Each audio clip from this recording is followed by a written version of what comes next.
Hello, Nigeria. Welcome to Newsline. I am Becky Madujemu. Be informed that the reports waiting for your viewing delights are great, every one of them. In our first segment is the story of a young boy whose hope for a better tomorrow was restored by the mother of the nation. Soon after that, we will be taking a look at several ethnic groups in Nigeria and their bias for specific vocations. Our findings are quite relatable and somewhat humorous. As for the other features, I'll be keeping them close to my chest, but best believe that they will be worth the suspense. Let's now go to Abuja and join Elizabeth Omoriyu for the news. Happy Sunday, Liz. Happy Sunday, Becky. It's nice to see you and welcome to the news segment of Newsline. The federal government is determined to complete the second Niger Bridge before its completion date of 2022. Federal Controller Works Anambra State Adeyemo Ajani said this during the visit of a team of engineers from Abuja to the site. Joy Iluegbu has details. A major signature project of President Muhammadu Buhari's administration, the second Niger Bridge is a strategic national infrastructure which commenced in 2014 that the federal government is determined to bring to completion in the southeast region. With early works phase 1 to 4, which are integral parts of the main works completed, work on the bridge is now at 23.81%. We have done all the piling across the river from axis 100 to the end.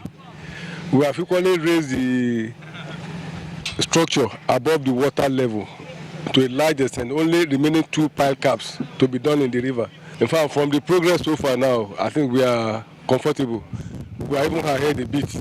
At both the Onitsha, Anambra State and Asaba, Delta State ends of the bridge, work is still in progress despite the increase in the water level. For experts, the 1.9-kilometer project is a milestone achieved due to federal government's commitment in infrastructural development. All the concerns we have from my colleagues, they are all positives. We are satisfied because all the places that need to be sources of worry, the contractor, the supervisory team and the consultants, tidied up the ends. The bridge is expected to be completed in February 2022. From Onitsha, Joy Iluegbu, NTA News.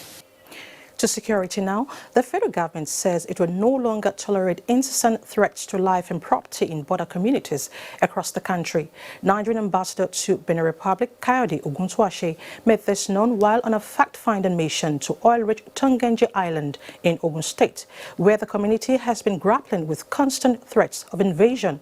Musa Tolia, who was on the entourage of the ambassador, now reports.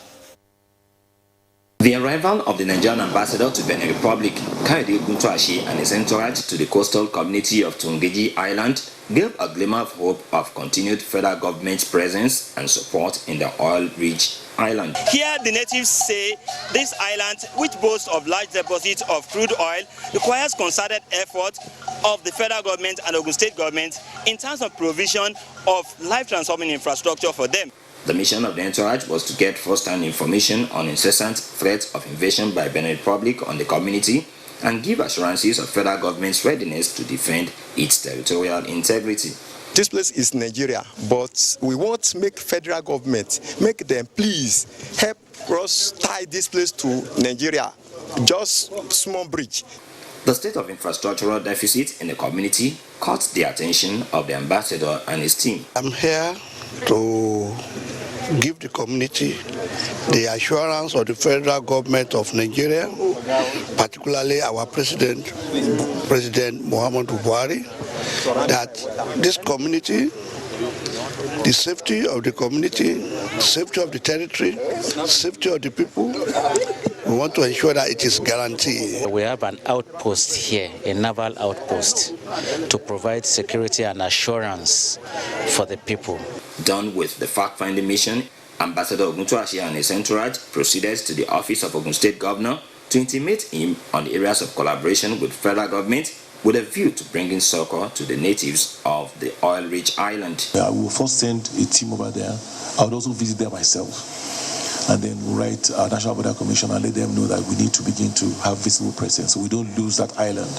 Governor Dapo Abiodun promised to ensure that border communities in the state will be better secured with a view to giving them a sense of belonging in Abeokuta. Musa Tolia, NTA News. Innovative agriculture is key to boosting food production and security. Vice President Yemi Osinbajo at the 4th National Discussion on Unleashing Nigeria's Natural Potential for Self-Sufficiency in Food Production in Lagos said collaborative efforts is required to achieve this feat. Dotun Umuyemi reports on the national discourse organized by the Association of Muslim Men in Business. All are professors and professionals in their various fields of endeavor, with the objective of addressing issues relating to food security in the country. This gathering is expected to come up with workable strategies capable of boosting the agricultural sector. In spite of oil, agriculture remains the mainstay of the nation's economy, producing the major source of livelihood for most Nigerians. The Vice President, Yemi Osinbajo, explained that a range of policies and initiatives to strengthen food production chain is underway. He, however, encouraged Nigerians to take advantage of the various initiatives by the federal government. Important things about what has happened with fertilizer is that in the past we used to import our fertilizer and give the fertilizer to states. And of course, all manner of rackets happened. So the states will give it to emirs, will give it to obas and people, and they will distribute it the way they like or sell it the way they like.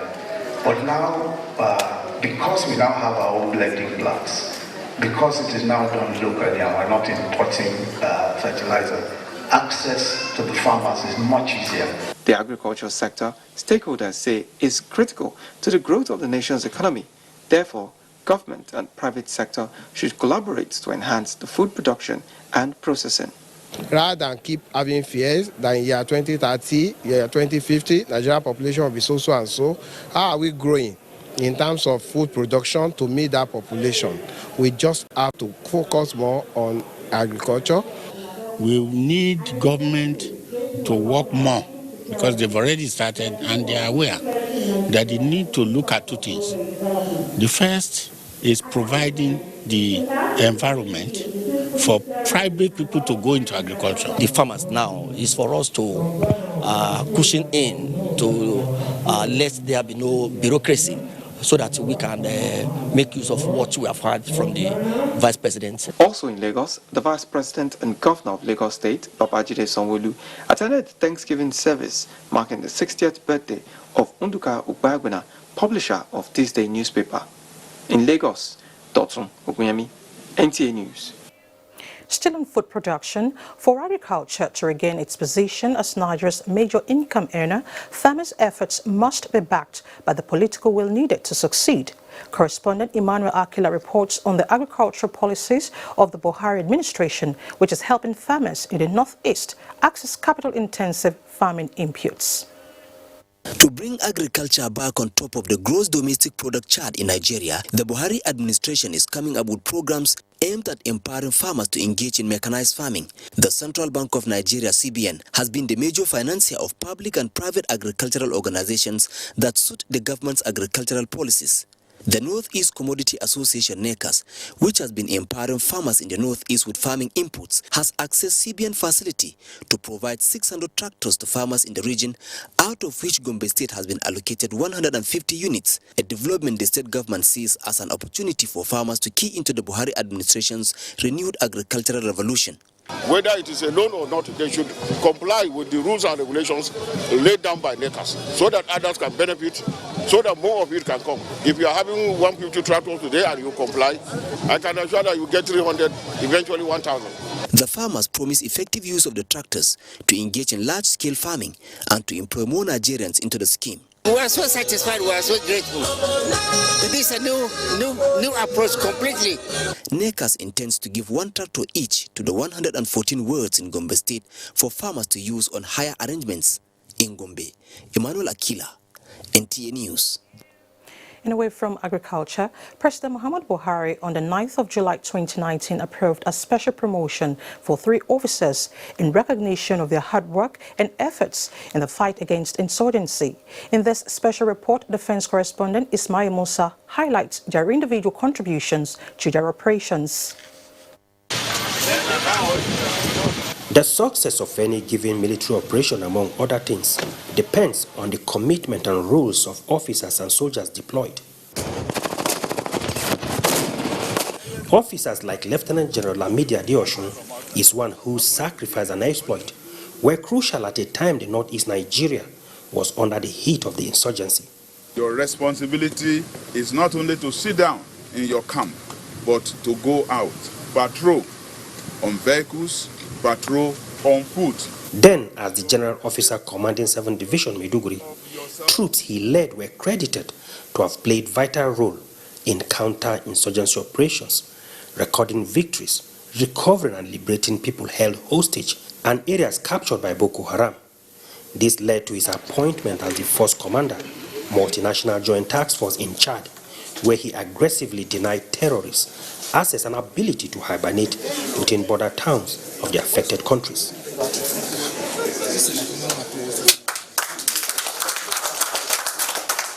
Major General Abdul Malik Bulamabiu is another officer who established a rapid deployment force that always made proactive response to threats in parts of Borno State. Several young officers and soldiers' sacrifice and wisdom have contributed to the grading of the Boko Haram terrorist group. Some of them still serving while others have paid the supreme price. Among those still serving is Captain Abubakar Jibrin, whose gallantry and subsequent recognition accord hope and encouragement to other serving young officers. You will also agree with me that we would not be celebrating these elevations if the President and Commander-in-Chief of the Armed Forces is not who he is. In his objectivity and in total support of the efforts of the service chiefs, I must also commend the Chief of Army Staff for his leadership and his readiness to accommodate an officer of equal rank. The announcement of a special presidential recognition and promotion for these officers, following recommendations from the Chief of Army Staff, Lieutenant General Tupu Buratai, did not come to many as surprise, as security has been among the major priorities of the Buhari administration. Ismail Musa, NTA News. And the Niger Police Service Commission says it will continue to place premium on transparency, physical and mental fitness in the ongoing nationwide recruitment. This, the chairman of the commission, Musiliu Smith, says is to ensure repositioning of the force. Olajide Bello reports that this was at an on-the-spot assessment of the exercise in Akure. With Nigeria's growing population of over 200 million people, the task of security becomes cumbersome for relevant agencies. Statistics reveal that Nigeria Police Force, being the principal law enforcement agency, has a staff strength of about 371,800 personnel. In its quest to be on top of its game, the force is conducting a nationwide recruitment, and that is why the chairman, Police Service Commission, visited Akure to assess the exercise. I want to emphasize the fact that for many years, I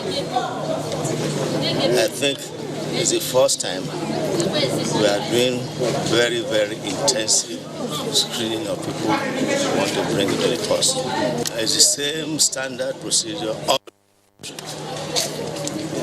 We have the approval of Mr. President to recruit 10,000 rank and file for the force. The Commission says it is poised to reposition the force for enhanced professionalism. A total of 5,048 candidates have been shortlisted for screening. In Akure, Olajide Bello, NTA News. To other matters, friends, colleagues and relations led by the Vice President Yemi Osinbajo converged on Lagos to celebrate the person of Godwin Emefiele, the central bank governor. The Vice President commended the patriotic zeal of Godwin Emefiele in developing the nation's economy. Abolade Salami reports. When you mention the central bank governor, what comes to mind is monetary policy. This time around, the CBN governor, popularly referred to as Lagos boy, having spent the better part of his time in Lagos, is being celebrated by friends and family. Vice President Yemi Osinbajo, while acknowledging his patriotic zeal and commitment to driving economic growth, charged Emefiele to live up to the expectation of the president and Nigerians in general. I think the patriotic zeal and the patriotism is what possibly, just ensures that at all times he's talking and thinking about Nigeria. And one of the very important things for us at the economic management team is just his versatility, his ability to talk about fiscal policy, talk about monetary policy, but then also talk about, the sorts of things that only a Lagos boy can know. The central bank governor, Godwin Emefiele, reassured the vice president that he would deliver practicable policies that will spur growth. On me, Mr. President has placed an uncommon national responsibility to which I pledge all the extension of my God-given energies. To you, Mr. Vice President, sir, and Chairman of National Economic Council and the Economic Management Team, I thank you for all the support and understanding. The gathering attracted one of the largest number of state governors. The host governor, Babajide Sanwo-Olu, commended the exemplary leadership of the central bank governor. In Lagos, Abolade Salami, NTA News. Now to religious matters, Nigerian Muslim pilgrims are daily arriving in the Kingdom of Saudi Arabia in hundreds for the annual holy pilgrimage. Lami Ali tells us more. From the commencement of airlifts of the Muslim pilgrims on the 10th of July 2019, more than 5,000 Nigerians have so far arrived Medina, Kingdom of Saudi Arabia, from Katsina, Lagos and Kano states for the religious exercise. The National Hajj Commission of Nigeria, alongside States Pilgrims Welfare Board, have scaled up efforts to ensure seamless operation involving feeding, accommodation and medical care for the pilgrims. All arrangements, all what you see here is paid by the pilgrim.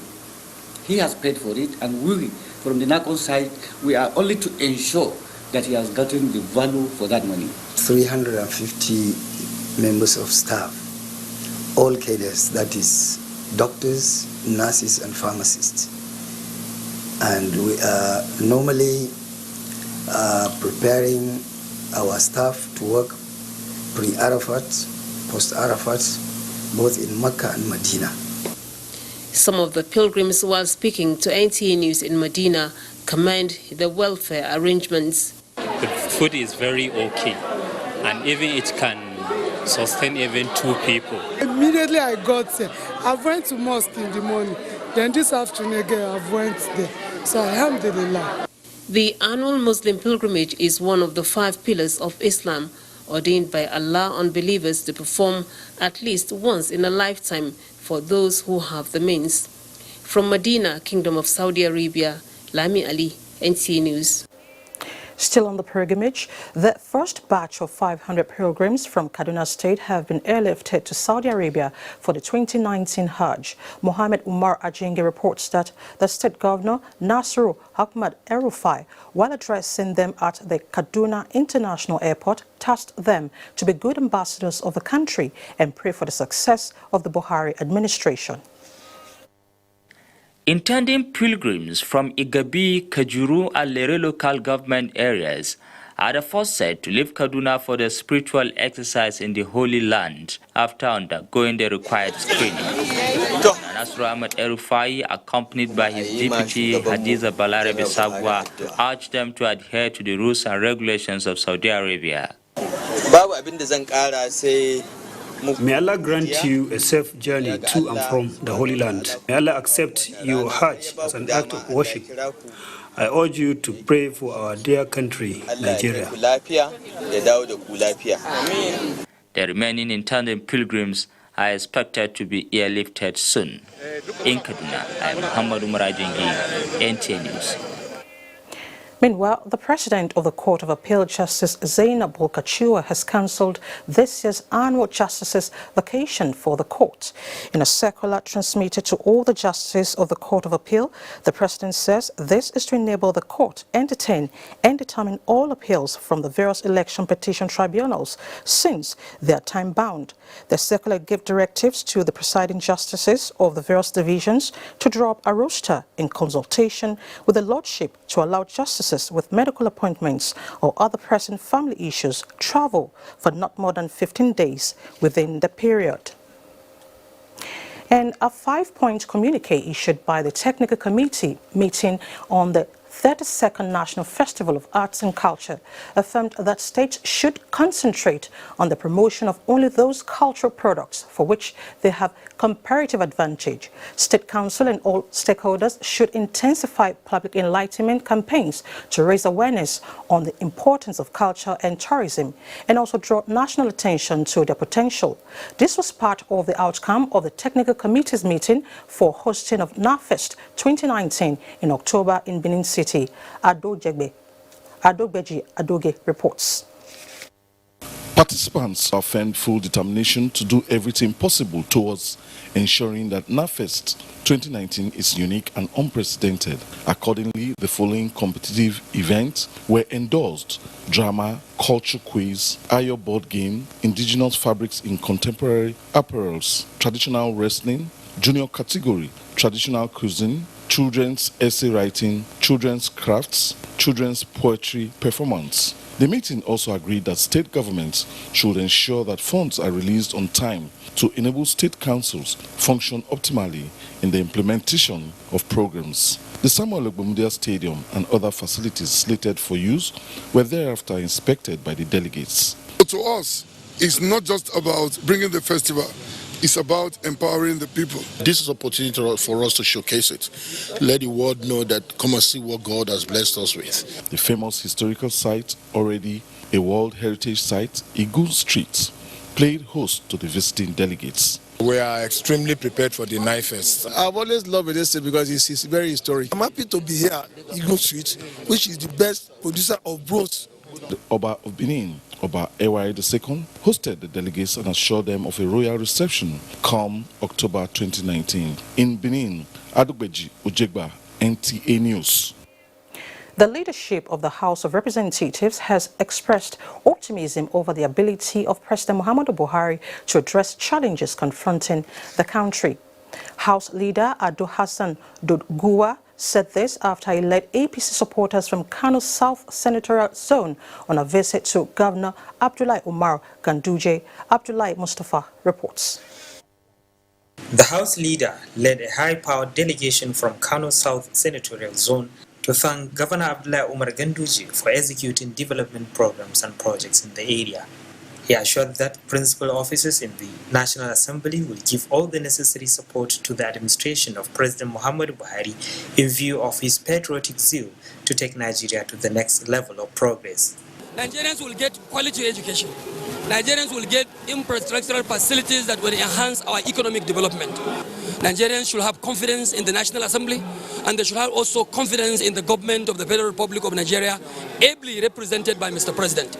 Alhassan Ado Dogwa appreciated Governor Abdullahi Umar Ganduje for the moral support given to APC stakeholders in Kano State. He reassured that elders and supporters of the All Progressives Congress from the newly created Rano Emirate will continue to support the administration of Governor Abdullahi Umar Ganduje. Governor Abdullahi Umar Ganduje expressed optimism that he will not fail Nigerians. Mr. President, His Excellency Muhammadu Buhari will conduct the affairs of this country without hindrance. In Kano, Abdullahi Mustafa, NTA News. And President Muhammadu Buhari congratulates veteran journalist and former governor of Ogun State, Chief Segun Oshoba, as he turns 80 years old on the 15th of July 2019. A statement from the special advisor to the President of Media and Publicity, Femi Adesina, says the President salutes Oshoba's commitment in the promotion of an enduring democracy in the country. As a memo titled Battle Lines, Adventures in Journalism and Politics is launched in honor of Oshoba's birthday, President Buhari wishes the octogenarian many more years of fruitful years into Nigeria. Meanwhile, Vice President Yemi Osinbajo has joined others to condole with a leader of the Yoruba social-cultural group, Afenifere, Pat Ruben Fashoranti, over the death of his daughter, Mrs. Funke Olakunrin. Toyin Battery reports that the national leader of the All Progressives Congress, Asiwaju Bola Tinubu, was also in Akure to sympathize with the nonagenarian. Professor Osinbajo, who lamented the gruesome killing of Mrs. Olakunrin, said the incident is a tragedy and a loss to the state and the nation at large. While condoling with Pa Fashoranti, the vice president restated government's determination to engage the military more in securing the highways and that plans are underway to ensure that community policing is firmly entrenched. We're looking at the whole security architecture and trying to ensure that we're able to upskill the architecture and ensure that we're able to protect the lives and properties of Nigerians.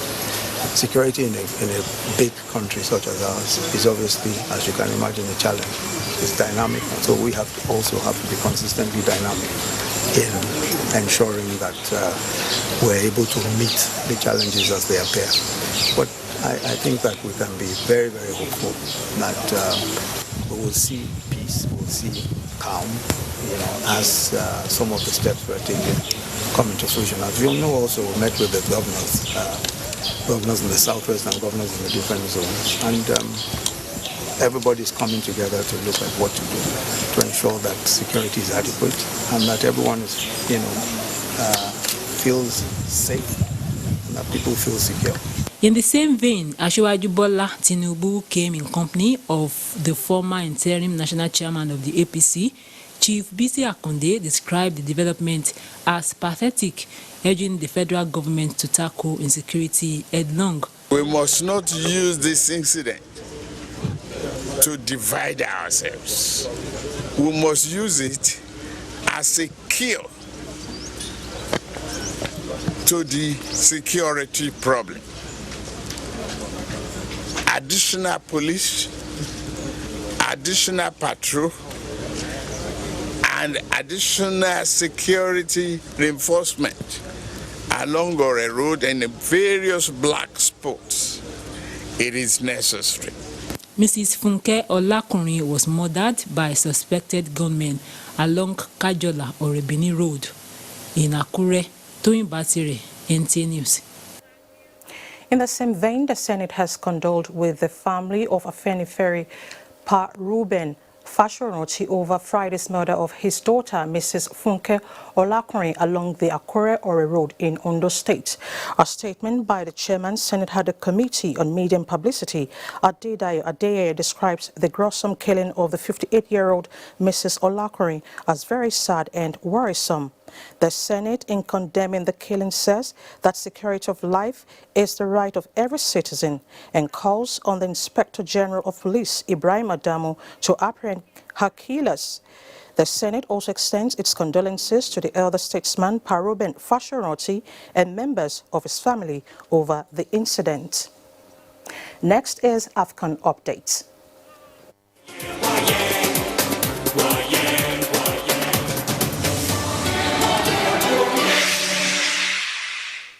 Teams to make their entrance. This is a battle. This is the battle that you have got to throw absolutely between the Teranga Lions of Senegal and the Carthage Eagles of Tunisia. The Senegalese competition, if that would have gone in, beautifully bringing it around. Tunisia had pockets of chances to go in front, but they were stopped by the resilient backline of Senegal. The match assumed different momentum after both teams missed penalties awarded to both sides in the space of 6 minutes. This took the game into extra time, and an own goal from Dylan Broad gave the hard-fighting Senegal side the much-needed win. Free kick for Senegal, delivered into the penalty box. Oh, it's a chance in the back of the net. It's an own goal. I don't believe it. In the second match of the day, the Super Eagles of Nigeria fell to Algeria 2-1 and lost out of the race for their 4th title. Nigeria will now face Tunisia in their 3rd place fixture.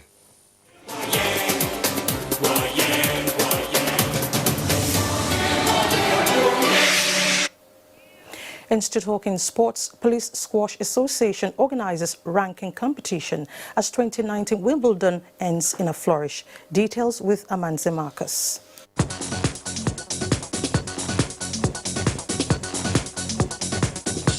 30 police squash players from all parts of the country on Saturday competed in a ranking competition at the Moshood Abiola National Stadium, Abuja, with Victor Daniel from Kaduna State Police Command seeded first after amassing 240 points. In the women's category, Taiwo Ebifemi, the Nigerian number 3 from the Lagos State Police Command, also came first with 240 points. This is a program that brings all the squash players in the Nigerian police force together, and for us to seed them and rank them for the year, so that if we have any competition, we don't need to come for any trials. We know who to go for. For those who are lacking behind and they go back to their various commands, they are going to increase the level of their training and train well. If you want to be on top, if you want to be at the top, you have to keep fit. You don't have to stop playing. My coming here, it doesn't mean when I go back home, I should go and relax. I have to start training in order to come out with something good for the next tournament. Defending champion Novak Djokovic on Sunday defeated Roger Federer in a historic final set tiebreak to clinch a 5th Wimbledon title at the All England Club in London. The Serbian won 7-6, 1-6, 7-6, 4-6, 13-12 to increase his Grand Slam titles to 16. It lasted 4 hours 57 minutes, the longest Wimbledon final, which was indeed a classic. With sports update, Amanze Marcus, NTA News. The late General Manager, National Theatre Arts and Culture, Dr. Stella Oyedepo, has been interred in Ilorin, Kwara State. Deborah Agbola reports that royal fathers and other dignitaries from across the country paid their last respects. The convergence of dignitaries from across the country to pay their last respect to Dr. Stella Oyedepo attests to the various outstanding sides and qualities of the Ofa-born, daughter of Akerodemi of Idore, Ondo State. To some, Stella Oyedepo is an astute administrator, prolific playwright, poet, play director, revolutionarist, and a freedom fighter that battled for the downtrodden with a pen on paper. As a sister, as a wife, we will miss her a lot. The entire community will miss her. She was sincere and honest, and she's somebody who wants things to go the right way. To some others, Dr. Stella Morondia Moronmobo, married to the Oyedepo's family of Umaro in Kwara State, is larger than life, considering her various appellations ranging from doctor, mommy, auntie, and grandma. Extremely creative. I mean, she could make something, she constantly made something out of nothing, and she created her own world. She taught me what it means to work hard, to have a purpose in life. She's the most loving mother, most loving sister, most loving aunt, most loving friend. She was my prayer warrior. She was my pillar. It's like maybe this is the air I breathe and somebody just packed the air away. The Kwara State pastor of the Living Faith Church, Daniel Rotimi, challenged all to live a positive, purposeful, impactful life worthy of emulation, as no one is endowed with a spare life in the one-time life of man. Dignitaries at the funeral service include former Minister of Information, Lai Mohammed, Kwara State Governor, Abdurazak Abdurrahman, royal fathers, retired and serving civil servants, politicians, members of the academia, and pools of creative artists from across the country. Deborah Agbola, NTA News. Let's now take a quick look at the weather prospects for Monday. Hello and welcome to the weather forecast for Monday. Presently, there are some active weather systems within the northern region and some parts of the central cities. And with the energy build-up across the country, we expect some of these weather systems to shed as rain come Sunday night and possibly lingering into the early hours of Monday morning to affect areas around Jigawa, Kano, Katsina, Sokoto, and extending to some parts of KB axis. Also to most parts of the central region, particularly Makurdi and Lafia axis, leaving the southern region in moderate rain showers.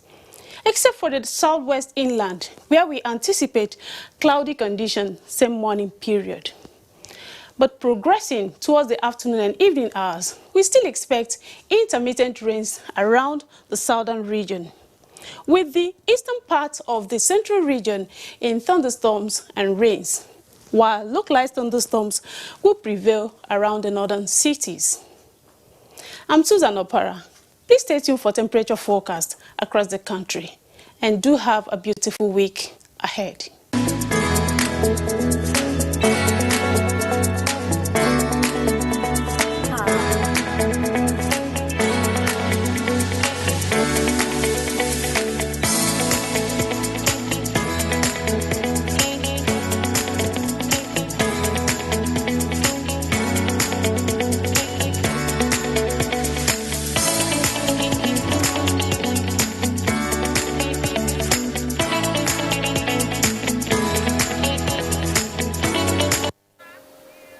And that ends the news segment of Newsline. Becky will be back with interesting and captivating reports for you after this time out. Stay with us.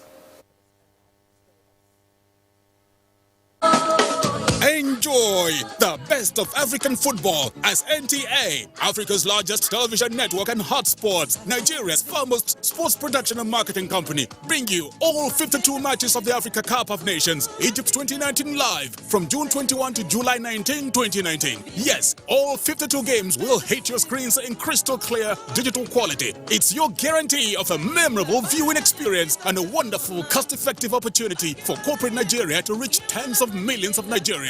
For sponsorship and commercial support, contact Abubakar on 0803-331-0175 and Felix on 0803-308-2375. Hot Sports, masters of the game. NTA, you can't beat the rich.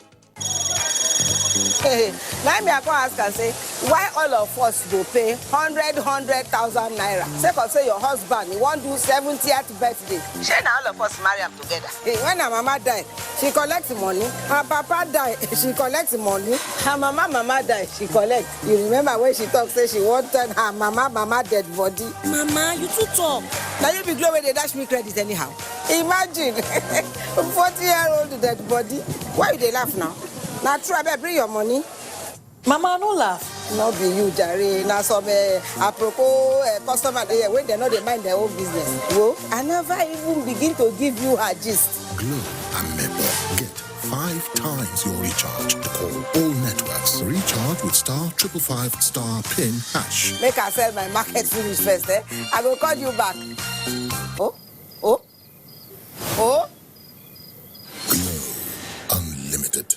The Secretary to the Government of the Federation, Boss Mustafa, invites all secretaries to state governments, permanent secretaries, heads of cabinet affairs offices in the South-South geopolitical zone consisting of Akwa Ibom, Cross River, Rivers, Bayelsa, Edo, and Delta states to the 3rd in the series of the regional meeting for secretaries to the state governments and heads, permanent secretaries of cabinet affairs offices, which is a follow-up meeting on the outcome of the maiden meeting held in the second quarter of 2019 in Abuja for secretaries to the state governments, permanent secretaries, heads of cabinet affairs offices. The meeting is designed to, among other things, develop a synergy between the cabinet affairs offices at the federal and state levels in order to develop a framework for a community of practice. The follow-up meeting is scheduled to hold as follows. Date, Tuesday, July 16, 2019. Time, 10 a.m. Venue, Best Western Elomas Hotel, Delta Broadcasting Service, DBS Road, Asaba, Delta State. Announcer, Babatunde Lawal, Permanent Secretary, Cabinet Affairs Office, Office of the Secretary to the Government of the Federation. Dear Mommy, you went out that night with the baby in your tummy, but you did not come back. The baby is very fine and she eats and sleeps a lot. Everyone says that you are in a better place, but I miss you so much. I keep asking them, where is the better place, but nobody answers me. Auntie Kemi just hugs me and says go and play. Mommy, I miss you. Please, when are you coming home? I still do miss you, Mom. And in honor of your memory, I'm a doctor today working with the MTN Foundation to save mothers and children every day. Ending mother and child mortality in Nigeria is dear to us. We will keep strengthening this most important bond just for you. Our country is filled with people with different skills. And like the game football, we all have a position to play. Some save the day.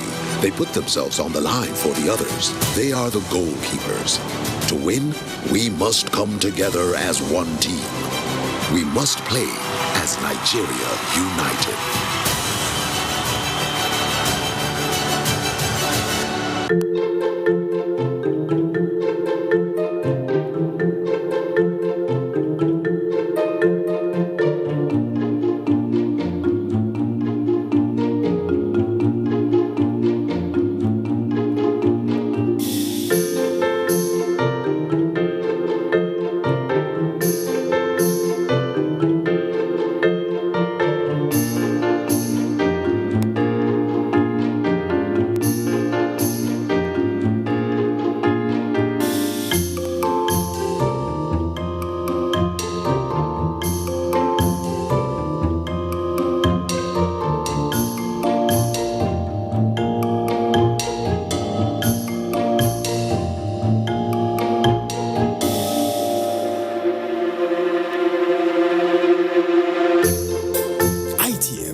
Human resource.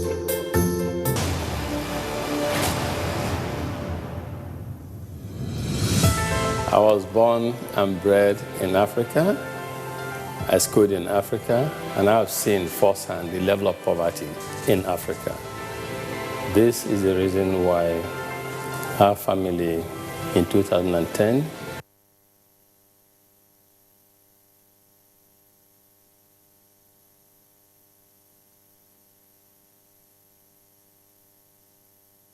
Thanks for staying with us. Murtala Umaru had dreams and ambition like every other growing up boy until a spinal cord injury affected his legs, making him unable to walk. With time, he was abandoned and left to figure out life by himself in Kano. However, his fortunes have changed because the First Lady, Aisha Muhammadu Buhari, turned his sorrow to joy. Hadiza Mohammed reports. This was Murtala Umar Hussaini of Saban Titi Mandawari quarters in Kano Metropolis. He has been in this condition for more than 9 years before he was taken for proper medication in Abuja. Murtala Umar Hussaini sustained a spinal injury in a car accident 9 years ago. Since then, Murtala had lied for 8 years, not until when his story was carried by NTA News and trending on social media, which received the attention and concern of Nigerians within and outside the country. Murtala was admitted at a health facility for proper medication by the First Lady, Mrs. Aisha Muhammadu Buhari, who directed a team of 9 doctors to critically examine the patient. Murtala has gone far. When we actually saw him, he has barrages of problems. His major problem that he had when he came, he had severe infection which came from the urinary tract infection because of the stricture he had. He was anemic, severely anemic. Those were his most urgent issues when he came. So what we started with was to clear the infection and to get his blood levels to normal. After 12 weeks of series of surgeries, physiotherapy and rehabilitation, Murtala can now move on his wheelchair. Alhamdulillah. All praise be to Allah. There is nothing as happy as the feeling that I'm alive. Murtala's positive outlook was what continued to encourage the First Lady, Aisha Buhari, who has still so much planned on the way for Murtala. She got him a motorized wheelchair, and just before he moved back to Kano, Her Excellency had sent a delegation to go to where he was living and to make sure that the house was refurbished and made, the house was put in good condition, good enough for him to return to. So yes, between then and now, we're all happy with the progress of Muritala, and where Her Excellency is extremely happy, and she's also working on ensuring that he's empowered, so that he can do something and make some money for himself. With such professional touch that creates the difference against what obtains in many health facilities, the zeal of professionalism displayed in Murtala's case will curtail the exodus of Nigerians traveling abroad to seek medical attention. Many thanks to our dear First Lady for the magnanimous gesture. Ladoga is the name. In Fulfulde, it means a useless portion of land. Contrary to its meaning, Ladoga community in Kachia, Kaduna State, comprising of clusters of cattle breeders, represents a blessing. Abdullahi Mohammed, who took a trip to the community, says not only has the formation of the clusters protected the cows from rustlers and curbed heather and farmers' conflict, it has encouraged the cattle breeders to imbibe modern techniques in managing their livestock. Under construction. At the end, a lively village in the center of the grazing reserve, which serves as a melting point for all the villages skirted across the grazing reserve. The Kachia Grazing Reserve was carved out in the 60s. It spans about 38,000 hectares. In a bid to curb wandering and protect their animals, some Fulani herdsmen came together and formed a cluster across this land. The grazing reserve has proven to be a blessing for the Fulani families who chose to abandon wandering and settle down in a place of abundance. Modern techniques of livestock management has been introduced to each of the family ranch. Different species of grasses are planted by each family, which is used to feed the animals in the dry season. The 24 villages divided into 6 blocks, with each having a water reservoir for man and animal. I asked the secretary of the community to share with me what other Fulanis who turned down the chance of settling down are missing. We have fodder banks where we have grasses like stylo, napier grasses that assist us during the rainy season. Our cows do not move outside. It is only in Ladoga you find the real southern Kaduna. Every ethnic group that you know in the southern part of Kaduna, there are Fulani people who speak such languages there. Apart from rearing animals, the Fulanis in Ladoga cultivate the land. They grow cash crops, and their cattle are well known for producing high quality milk. Our own day, only 2 liters per cow. But we went to the cow who are produce about 20 to 18 liters. So we went to bulls to come in and insonate with our cows to get more milk. It is worthy of note that each of the villages across the grazing reserve has a primary school with a secondary school at the center, a vocational training center, and a grass farm powered by a windmill. It gives you an idea of the number of life transforming projects being enjoyed by the family of Fulanis who settled at the grazing reserve.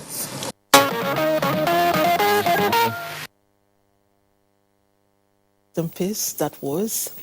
Now, have you ever put a tag on people because of where they come from, like linking a tribe to certain crafts? Well, you're not alone. It is common among Nigerians, but are the tags always correct? Well, let's find out in this report by Ime Udori on tribes and their specific vocations. With 774 local government council areas, Nigeria is diverse in her tribal setup. The beauty of the nation lies in her diversity. Various tribes are known for certain practices that make them distinct. Then some particular occupations are undertaken by the respective demographics. Call it tribalistic stereotyping and you won't be totally wrong. On a personal note, Growing up, I assumed that people who bear names like Ekaite, Basi, and Akpan were automatically housekeepers because most domestic staff had those names. That line of work is changing due to modernity, which is why Nigerians no longer consider the job of a housekeeper a vocation for people from Akwa Ibom or Cross River states. Calabar people, their most business is like restaurants.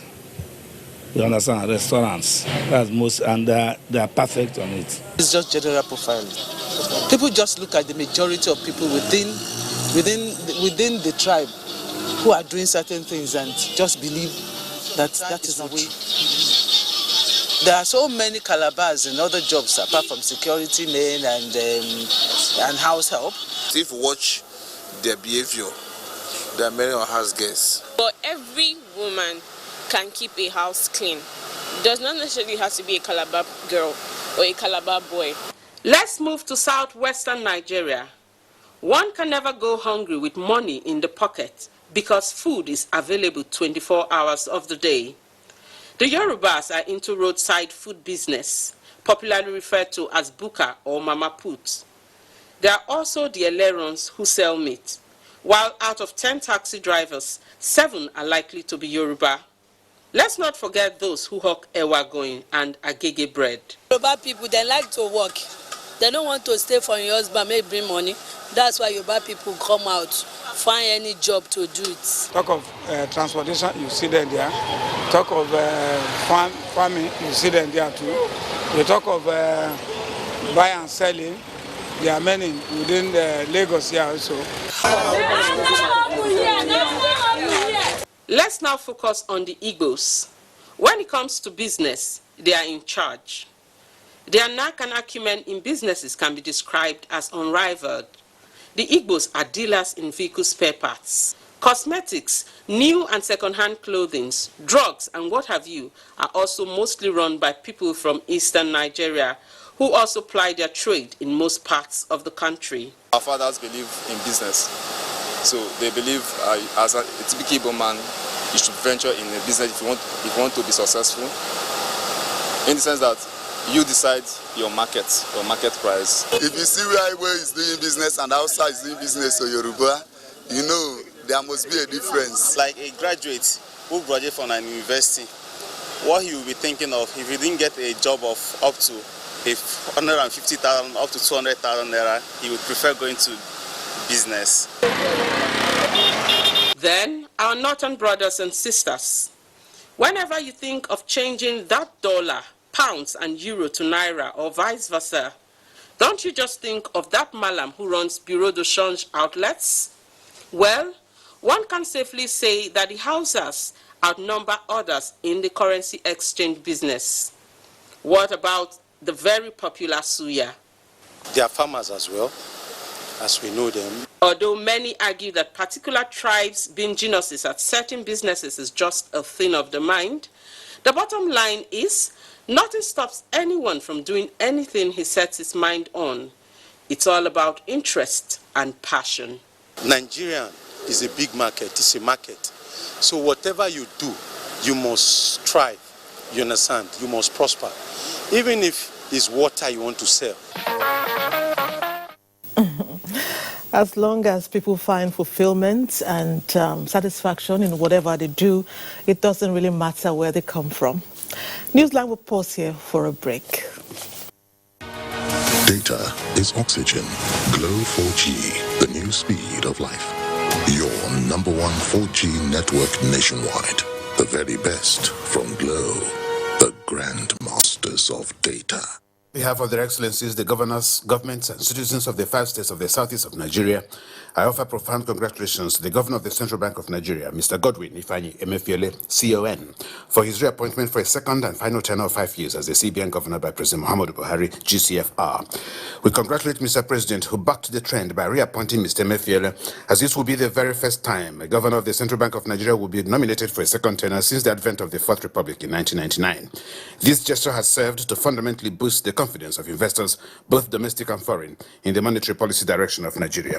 Mr. Emefiele stood firm and compliant with Mr. President's staunch opposition to the devaluation of the naira. He pulled Nigeria out of the worst economic recession for 3 decades, initiated, pursued, and sustained challenging but prudent set of fiscal policies during the period of dramatic decline in the foreign exchange accruals to Nigerian economy. Above all, he initiated policies in the agricultural sector that has the best chance of triggering a sustainable diversification of the Nigerian economy through the mass participation of small, medium, and large-scale players in the economy. Little wonder Mr. Emefiele was the deserving winner of the 2017 Best of Africa Achievements Award by Forbes in Washington, D.C. Many congratulations, sir. Professor Simon Otuanya, Director General, Southeast Governors Forum. Heartfelt thanks to Nigerian mothers for leading us to the top. 99% of mothers who tried Molfix would recommend it. You should also try Molfix. Molfix is 2018 most selling diaper in Nigeria and also the global leading premium quality baby diaper in 2018. You should try Molfix. The sound of your shutter hails you as your flash falls on everyday people. In this country of party and daily blackouts, your camera they snap memories they go. Even though 30 billion not in your account, still you continue to push and believe. And that girl, now you go marry her. That business now go spoil for your hand. Because at Union Bank, there's a loan for everyone. Apply today. Union Bank, your simpler, smarter bank. We have 4 regional chefs, 3 food experts. Let the contest begin. Like she's got a secret ingredient. Looks like she's not the only one.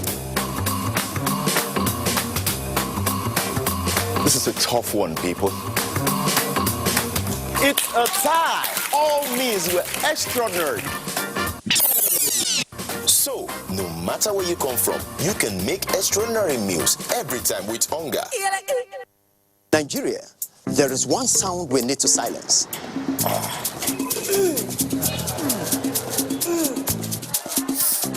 So let's silence toothache before it starts with Oral-B all-round protection. Its advanced technology helps prevent both tooth holes and gum problems that can lead to tooth loss. It strengthens your teeth, giving them all-round protection. Because the only sound we really want to hear is that of our future. For healthier, stronger teeth in 1 week.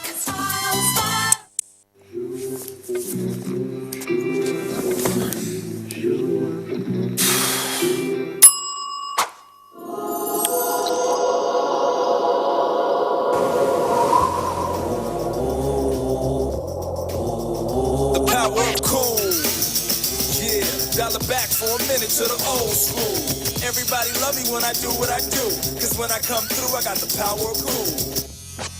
The power of cool.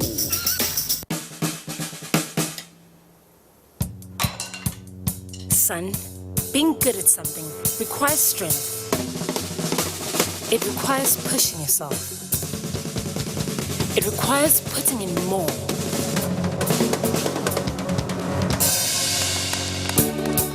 That's why the new improved Bornvita is packed with vitality and a great taste.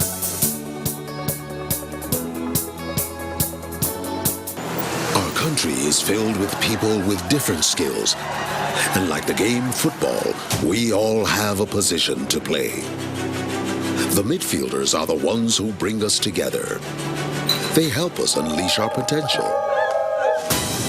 To win, we must come together as one team.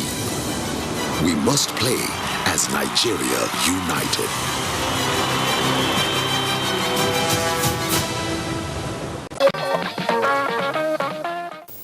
Welcome back.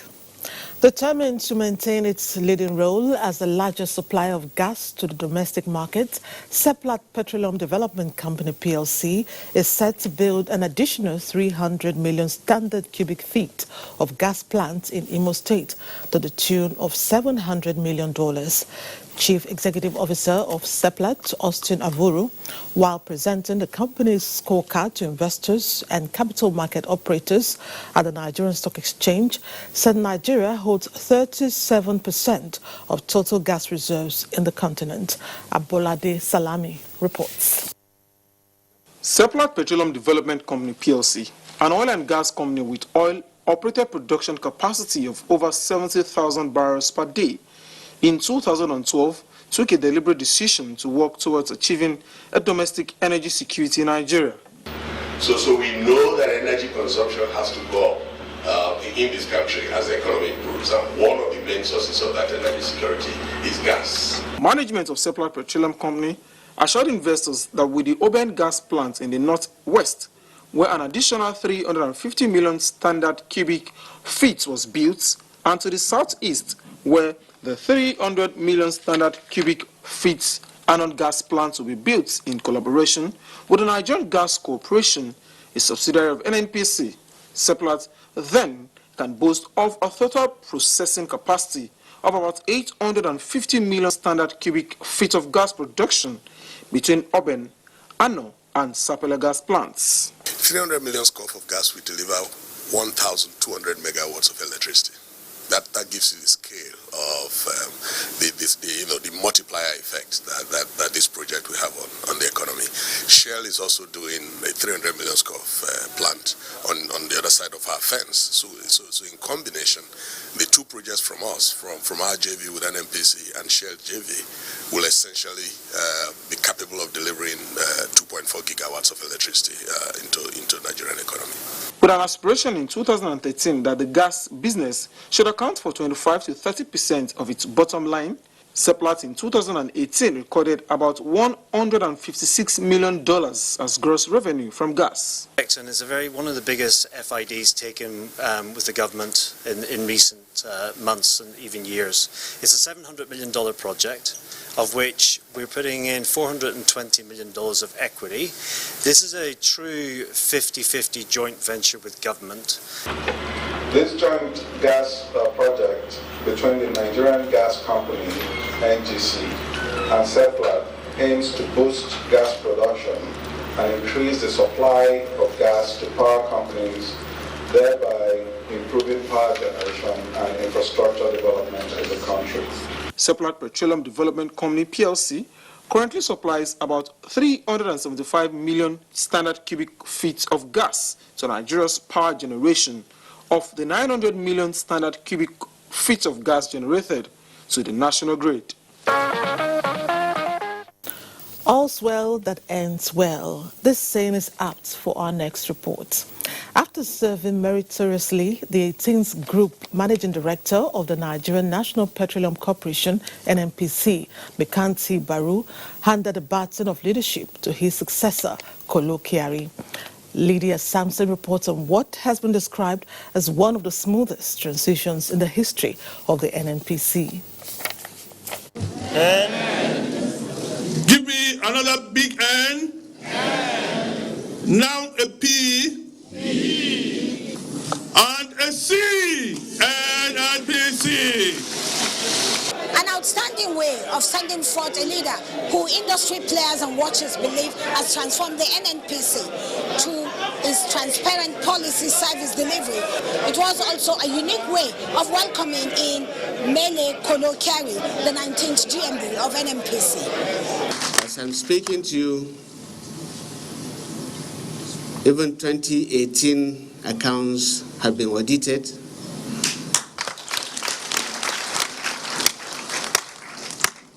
We have no backlog of the 7 years accounts, and I challenge any other parastatal to tell me that they have 2018 accounts audited. Like in a relay race, Mekanti Baru, a theme player, led runners at NNPC in the last 3 years to run as a team, working collaboratively to hand off the baton in order to win the race. It is not a relay if one runner holds on and refuses to hand the baton off to the next runner. So it was time for Baru to hand over the baton, or should I say, the symbolic NNPC cap.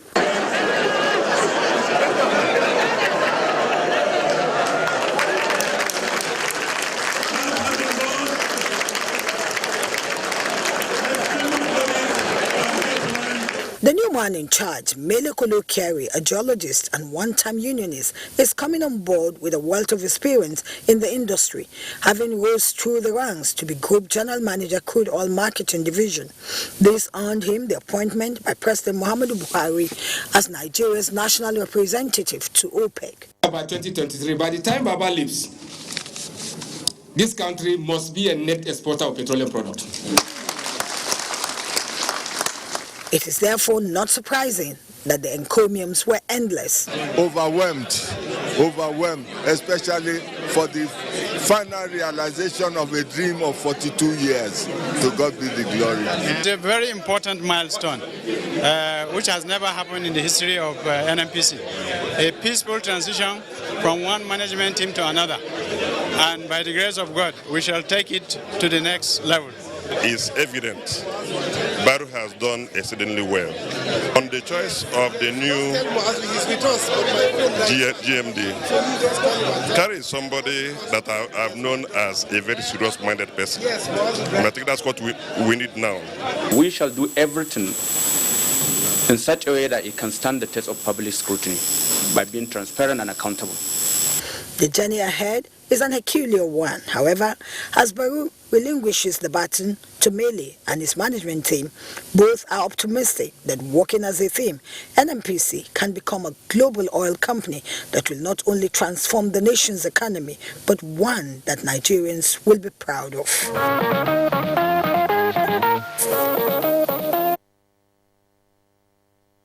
And congratulations to NNPC. It's time to take our next break. Please don't go away. Our country is filled with people with different skills. And like the game football, we all have a position to play.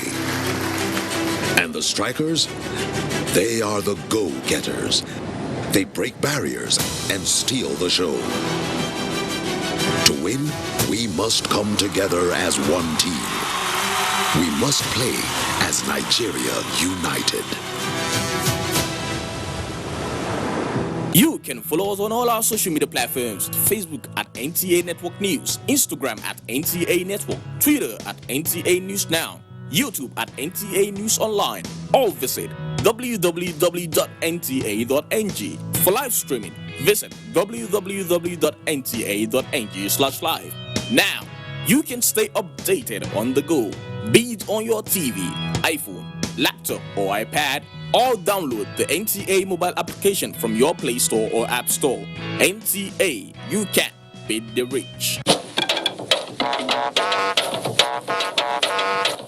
When you hear that sound, you know that Nigeria's most authentic newscast is about to begin.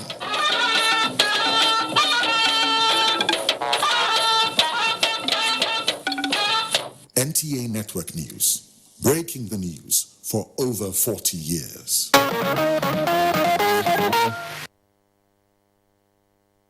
Drug abuse in our society is traceable to the increasing rates of suicide, crime, sexual abuse, domestic violence, and other vices. Hingino John Adams takes a look at how deep it has eaten into the fabric of society. The increasing rate of drug abuse, observers say, has become a plague in Nigeria. This is evident in the 2018 study by the United Nations Office on Drugs and Crime, which shows that about 14.3 million Nigerians use drugs outside prescription, and 1 out of 5 are dependent on such drugs. These figures are scary and still counting. We have about 10.6 million people already on cannabis, 4.5 million on narcotics, opioids. Drug abuse does not start in a day. The journey of 1,000 miles starts with a step. The first experience may be tempting, but before such users know, they are hooked. People are taking drugs to come out of depression, some sort of problems, and they do it for a long period unnecessarily. And before you know it, they become addicted. Drugs really don't discriminate. People have assumed that those on drugs are those maybe from the lower levels of society, but we're seeing the educated, the wealthy, people who have exposure, sinking into substance misuse. And it's getting so worse that the age of use is coming down. Now today we have people like 10, like 9 already starting to do drugs like codeine, like skunk, and like what you call scoochies. Those caged by drug abuse risk many factors. It goes around the whole body, depending on what type of drug that somebody is using. But there is this rewiring of the brain. It has killed many, it has ruined many families. This fight is for all and sundry. That is why government and various organizations have been putting up sensitization campaigns against drug abuse.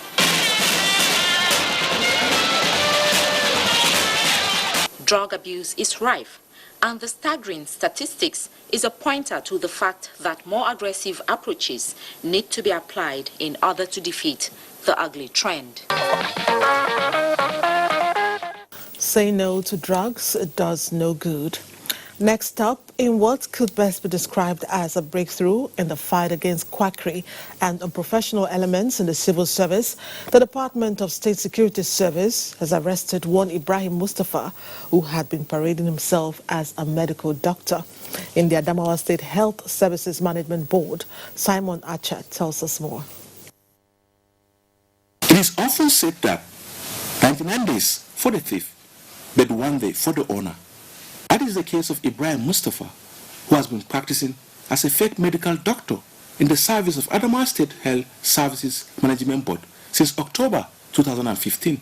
Before his arrest by the DSS, Ibrahim Mustafa served at both cottage hospitals of Mayabalwa and Foforo local government areas, where he claimed to have done both major and minor surgical operations, including cesarean section. Altogether, more than 500 surgeries, including the son of Ibrahim Ahmad, who died hours after his operation, as confirmed by the father of the deceased. Around 5:30, so after kamar minti da na iso kuma daga isowa da mutuwan yaro duka bai minti biyar. I did many surgeries. I used to do major and minor surgery, all major of every kind, including the CS.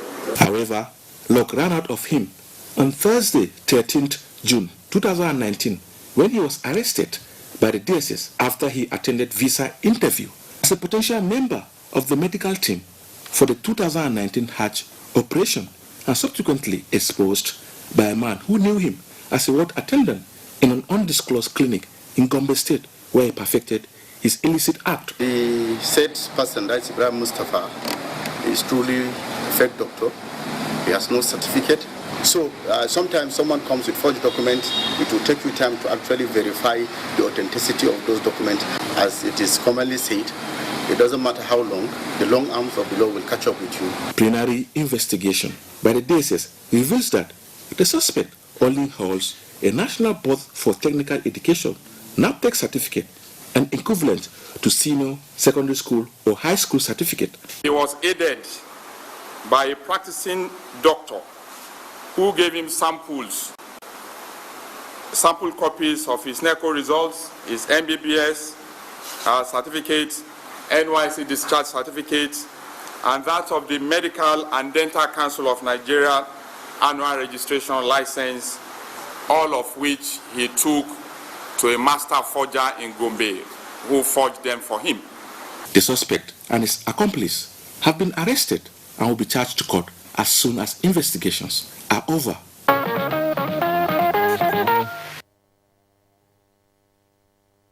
Goodness, he got caught. One can only imagine how many quacks are out there causing havoc. Now, in recent weeks, the internet has been agog with conversations bordering on rape. While the word and meaning is not new to us in Nigeria, the recurring incidence of rape is giving a cross-section of Nigerians cause for concern. Tekla Wilkie will now examine the current upsurge in the despicable act and how it's affecting the mood of Nigerians and what ought to be done to curb such behavior. The startling revelation by Busola Dakolo, the wife of popular musician Timi Dakolo, who alleged that she was raped at the age of 16 by a popular church leader, has left most Nigerians aghast. Now, this incident has brought about a great divide, the for and against. The for are commending and applauding these women for finding the strength and courage to speak up to break the silence. Others, on the other hand, are questioning the intentions. They're suspicious of the intentions. The question is, why now? Anybody will struggle to speak about it because of the way we view it in society, and because we see it as somebody who has been raped is like a damaged good, or somebody who has been raped is spoiled or second-hand, and they're no longer of value. A lot of people don't want to feel that way. Nobody wants to feel castigated. Nobody wants to feel stigmatized. So sometimes we just keep quiet until we feel safe enough to speak about it. And this can happen at the moment or years later. Even people go to grave with it. It takes their pride away. It leaves a lasting wound in their heart. Statistics indicate that 1 in 4 girls would have experienced at least one form of sexual assault by the time they reach the age of 18. This brings the figure of survivors of this horrific crime to over 10,000 girls every day. Sadly, most of these rape cases are not reported. Now, the issue of rape seems to have taken a gender dimension. Most often than not, the women are the ones who speak up. And that is not for the want of the men not having this kind of traumatic experience. The question now is, what is it that motivates the men to put a lead to their lips? From all angles, when you look at the issue of rape, it's a very, very dehumanizing act. Lots of boys out there who have run into men that have had experiences of rape, even as a child, and they wouldn't even tell you. They would never tell you. You would never know, because he feels like the moment he opens his mouth to speak, you have questioned his masculinity, and no man wants to feel emasculated. Rape, from all indications, comes in different shades of grey. Rape happens with antisocial personality disorder individuals all the time, because with them you have sexual variations, you have sexual deviations, you have all sorts. One of our biggest problems is that media, so to speak, or the movies we've watched or what we've seen has given us an idea of how people should respond to rape. If both of us fall down on the same floor, the way I would respond is a different way from the way you would respond. And that's the same thing with someone being raped. Some people can scream and fight, and some people, they just feel like, what's there even? Why am I even fighting? At the end of the day, you'll still have your way.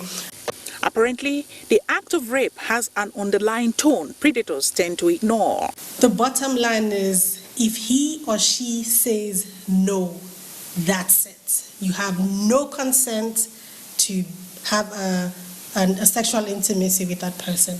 One of the enabling factors and secret weapons of most predators is the unbroken silence of the rape victim. Your silence is their license. So because you keep it because of the secretive factor of it, people can take advantage of it, and people will take advantage of it.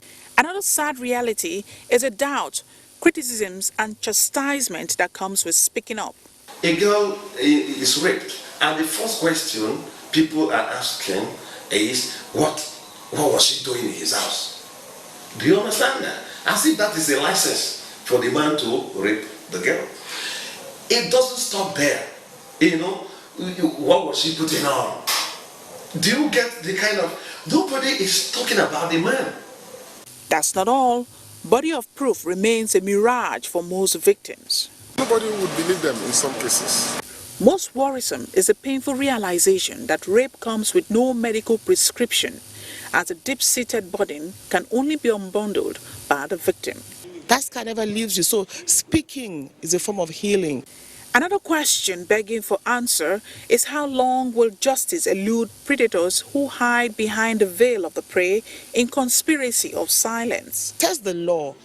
If somebody rapes you, he deserves to spend life in prison or at least 15 years in prison. Do you know that the sexual abuse can result in frigidity? The girl will grow up never to enjoy sex ever again, right? If she marries, it becomes a problem in the marriage. While some rape victims may never recover from the trauma, experts maintain that a support structure from family, friends and society remains a potent healing balm for victims of this crime.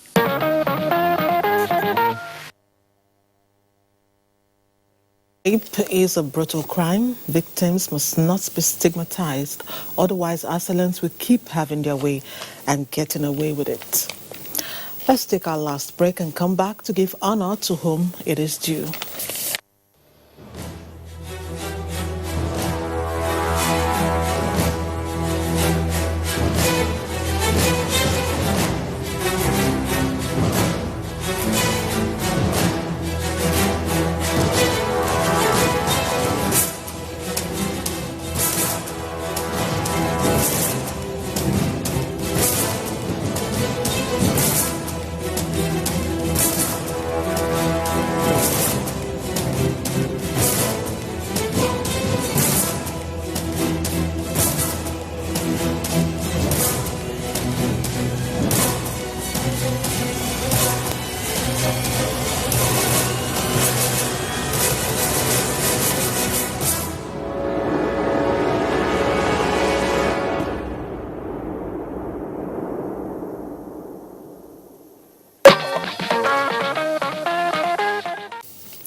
Death is unavoidable, a call that every mortal must answer to at some point in life.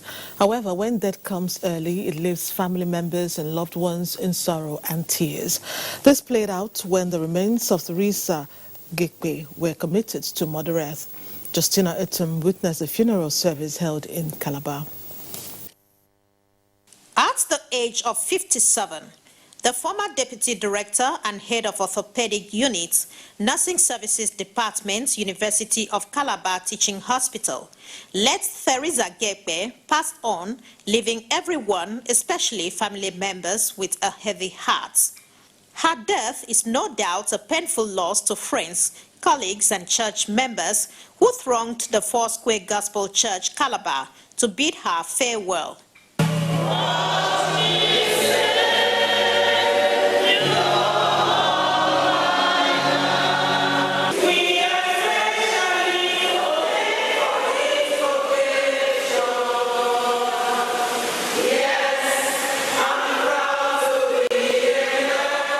Officiating Minister, Reverend Ededet Ete, lauded her achievements and emphasized the need for all to reverence God and refrain from unholy acts for eternity's sake.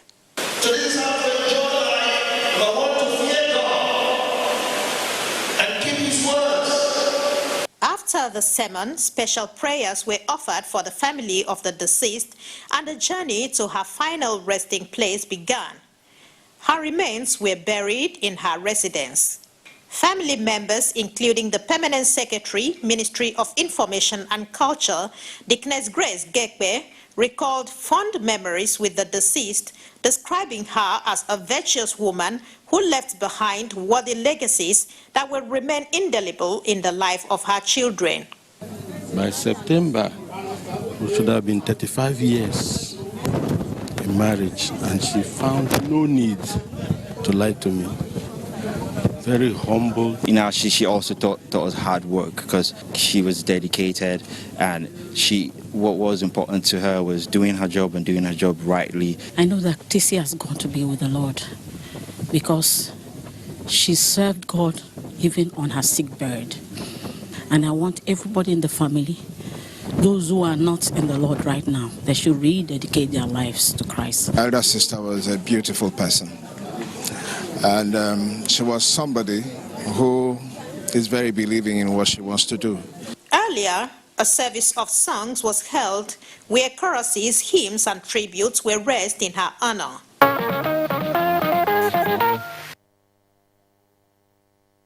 May her soul rest in peace. Amen. Value implies acceptable standards, ideal way of doing things, and living virtuous life in society. Joshua Ojito in Lafia takes a look at the importance of value reorientation to the people of Nasarawa State and the role of the youth in this narrative. Nigerians anywhere in the world are known for their ingenuity and hard work. There is also a reminder, as encapsulated in the national anthem, on the need to exemplify patriotism, honesty, integrity, and good neighborliness as some of the core values Nigerians share while working for a united and prosperous nation. With a population of about 200 million people and diverse ethnic groups, Nigeria's driving force for development are its human resources. The tenacity of the nation's founding fathers and other Nigerians over the years to the ideal of its value system have contributed to the socio-economic development and peaceful coexistence in the country. However, the situation is not the same with the increasing rate of social vices and other crimes, communal crisis, and the quest for materialism, among others. If you are a Christian as I am, what does it say? God so loved the world. We should love the world. Is not the trees or the animals. The world is talking about the human being in the society, your brother, your sister, your mother, whoever comes your way as a human being is your brother and your sister. Then that love needs to be taught again. Because we are ignorant of the religion. That is why people are fighting each other. If you have the knowledge of both religion, you don't need to fight. In Nasarawa State, the government is complementing federal government Change Begin With Me campaign with the launch of ethical reorientation campaign across the state. This is in a bid to restore the values of integrity, honesty, hard work, patriotism, and good neighborliness, among others. This initiative is bringing everybody on board, from traditional institutions, religious leaders, and youth groups, to ensure achieving the goals. Government's reward system for patriotic Nigerians who distinguish themselves in society must reach the grassroots. For example, I have a brother that is a graduate of NC. Today, people are proud of him. Why? Because he decided not to fight for employment in government work, but he decided to push water to fight for himself, and he's getting what he wants. They say a lot also needs to be done on the part of traditional rulers, religious and opinion leaders, as well as youth organizations in inculcating moral values. We've gone round the state, and so is the agency, the directorate in other states, moving around all the local governments, speaking to the people. We have gone to secondary schools, we've gone to tertiary institutions, speaking to students, speaking to the youth, because they are mostly the ones used in third grade. We have also been doing stakeholders forums with the people, because youth are not without influences. They are in a society that is being influenced, and so we are speaking to the youths about the impact of this, and we're also speaking to the stakeholders.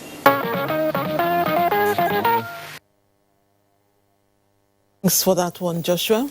And that's the size of our package this week. We promise to be here again next Sunday, God's willing. Good night and God bless Nigeria.